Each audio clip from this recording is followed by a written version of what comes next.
is a Fox 10 News Alert. Good morning, everybody, and welcome to News Now on this Monday. It is March 18th, 2019. We are starting in Deer Park, Texas, right near Houston, where this refinery plant fire has been burning for more than 24 hours. 7 tanks still on fire, and a lot of people are just wondering, hey, how is the air quality going out here? Are we safe to be outdoors, indoors? What should we be doing? I'm currently joined by our very own Ron Hoon to talk about this. Ron, when you see the flames and the smoke, what do you think about this? Well, unfortunately, we got word earlier this morning that it had spread to yet another tank. I mean, when you think about the kind of fuel for a fire that could exist, of all the possible options, and in terms of how long will it take to get a fire knocked down, you can't do much worse than an oil or gas refinery. I mean, there's so much fuel that can burn, and with the intensity of these flames, it spread to, I believe, an 8th tank is what we were reporting earlier this morning. And so that, what it's done, obviously, is put a massive plume of smoke into the air. In fact, Pilar, we were looking at this a little bit earlier. We wanted to share it with you guys as soon as we got on TV here on cable channel 9, channel 45. And this plume of smoke, so they zoomed into downtown Houston. And we're told that this is 18 miles away where the refinery is burning in a little suburb called Deer Park, Texas. Man, that is one massive smoke plume. Yeah. And Ron, I used to live out in this area, Southeast Texas, Beaumont, Texas. There's nothing but refineries out there. Yeah. Number one, Pilar, I'm going to need to see your full life story, because, I mean, you have a story to tell about everything. It's amazing. I mean, I know that you lived in San Antonio. I didn't know that you lived in Beaumont. Yep. But I kind of drove through that region several years ago, flew into Houston and drove over to New Orleans. Yep. And I do remember thinking the same thing. Man, the refinery business here is bigger than it is anywhere else in the U.S., and it makes sense because you got all those oil rigs out in the Gulf. There's so much oil to be brought in.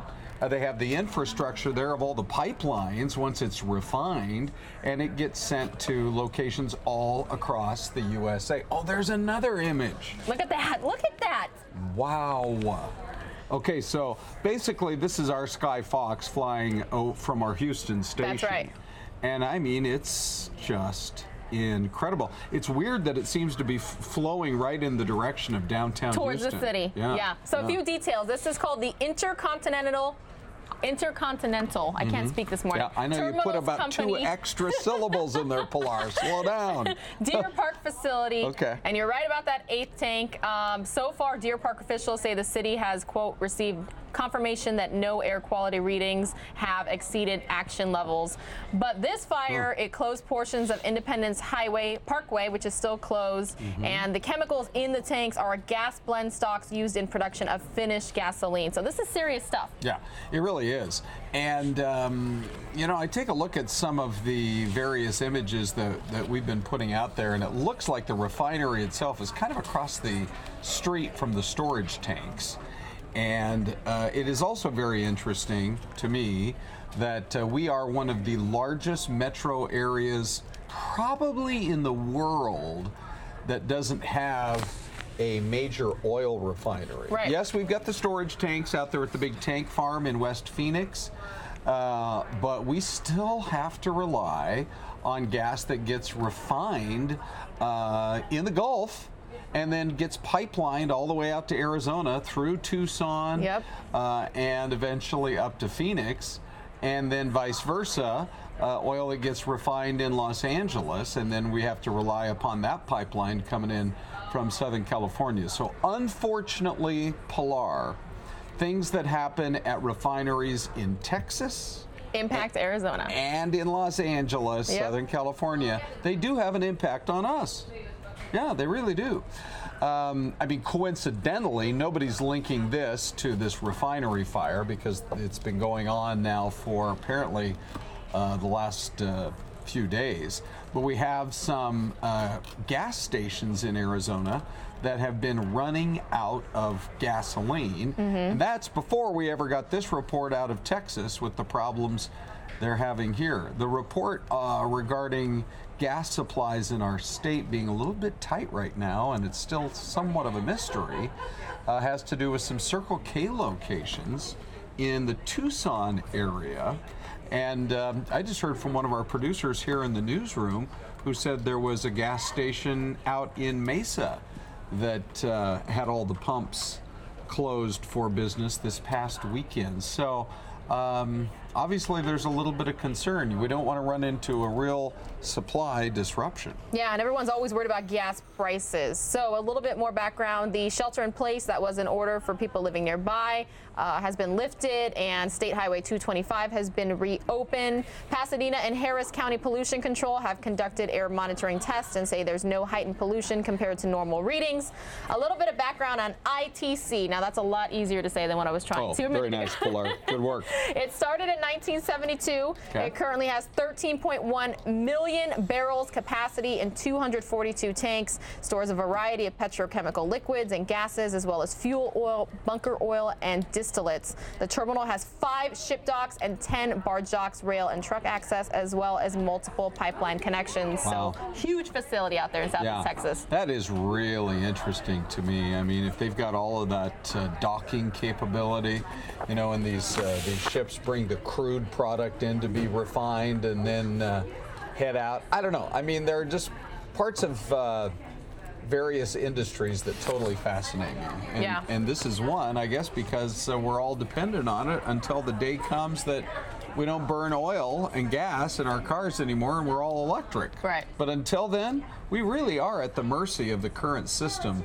of supply. Oh, look, they widened out right there, and you can see how close they are to the waterways. Absolutely. Where they would have the, you know, the ability with 5 different docks, they'd have the ability to constantly be bringing more of the crude oil in from those platforms out in the Gulf. They had about a 9-minute press conference, news conference. I'll be playing that a little bit later on in the show, but I just wanted to chat about it at the top. And next we're going to be heading out to New Jersey, where they just held a news conference in regards to what they're calling Ghost Gun. AR-15 assault rifles. Turns out they're announcing some arrests and the takedown of a narcotics and weapons trafficking ring. And by the way, ghost guns, they're untraceable guns assembled from kits purchased online. They're saying these are the first ghost gun seizures and arrests under New Jersey's new law, making it a crime to build, possess, or sell ghost guns in the state. So that is very interesting. I mean, guns are in the headlines for a couple of different reasons, and that's one of them today. Then you've got the Prime Minister of New Zealand promising that they are going to take very quick action and really tighten up their gun laws in New Zealand. As you know, in Australia, they had a massacre years ago. I mean, we're talking decades ago.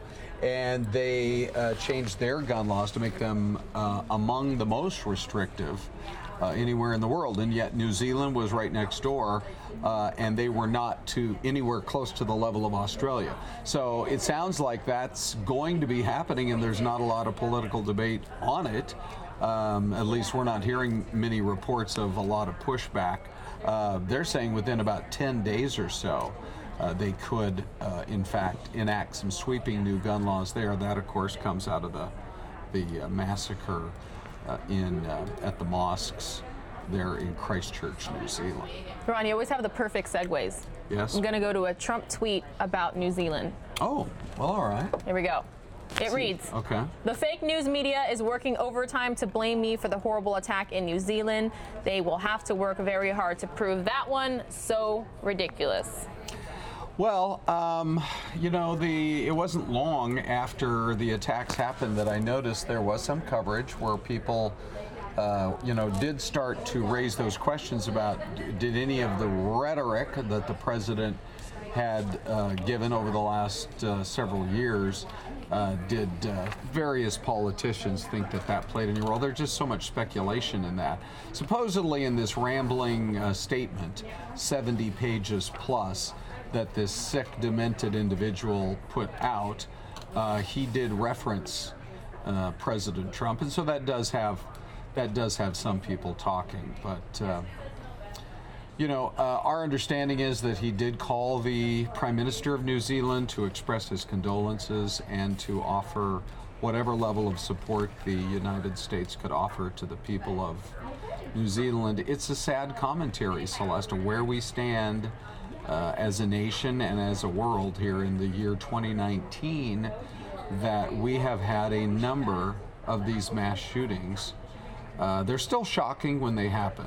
Yeah. But this is something that New Zealand, it seems like kind of a quiet, frankly, sort of peaceful country, kind of on the opposite side of the world, deep into the southern hemisphere.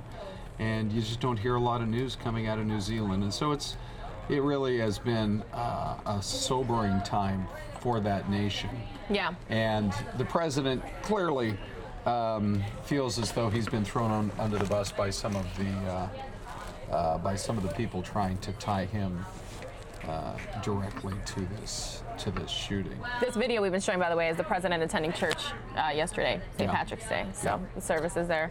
The president certainly, when you talk about the president tweeting, Pilar, man, did he have a weekend to go for it. Let's see. I did not pay attention to this weekend's tweets, but I can pull them up. Okay. Are you referring to one in particular? Well, let's see. I mean, I do think that the one where, you're right there. Which one? Yes, this one right here. Oh. No, the very next one. We're just kind of winging it here. I think this is the one that's getting a lot of talk. He also is getting a lot of pushback for a tweet aimed at John McCain for... I did hear about that one over the weekend. For his view that John McCain had played a role in kind of spreading the news about the dossier, and Meghan McCain pushed back really strongly against the president for that. So there are those headlines out there. But this one, where he says he talked to the CEO of GM, Mary Barra, about Lordstown, Ohio. Now, as you well know, Ohio, Pennsylvania, Wisconsin, and there are a number of states where the president really, I think, feels as though he won the election in the heartland, and he wants jobs not to go away, and B, to return. So he says, I'm not happy that this is now closed when everything else in our country is booming. I asked her to sell it or do something quickly. She blamed the UAW. I don't care. I just want it open. So we'll see if the, they used to call it the bully pulpit. When the power of the presidency, he can create headlines like no one else in the world can, just by making an announcement. We got to come up with a new 2019 version of the bully pulpit. I think that actually goes all the way back to Teddy Roosevelt days, because it's the social media pulpit. I mean, he's got it.